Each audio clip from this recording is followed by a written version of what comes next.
नमाज का बयान मुख्तसर और जामे। मोहतरम भाइयों और बहनों, आज हम बात करेंगे इस्लाम के 5 अरकान में से दूसरे रुकन यानी नमाज की। नमाज अल्लाह ताला का वो तोहफ़ा है जो हमें बराह रास्त माबूद से जोड़ती है। जैसा कि कुरान पाक में इरशाद है, नमाज कायम करो और ज़कात दो। सूरतुल बकरा 43। नमाज क्यों फ़र्ज़ है?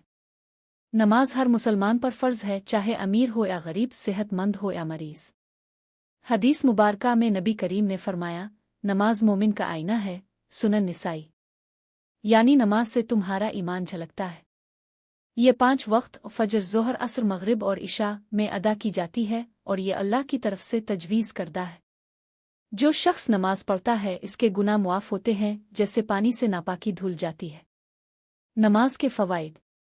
नंबर 1, रूहानी सुकून। नमाज दिल को आराम देती है, तनाव दूर करती है और अल्लाह से कुर्बत बढ़ाती है। नंबर 2, दुनियावी फ़ायदा। ये नज़्म व ज़ब्त सिखाती है, वक्त की पाबंदी कराती है और बुराइयों से बचाती है।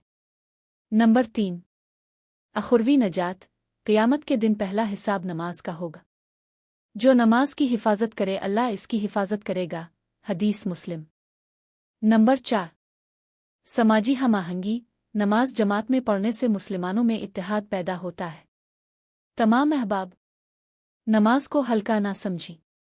अगर कोई छोड़ दे तो फ़ौरन तौबा करे और पढ़ना शुरू करे।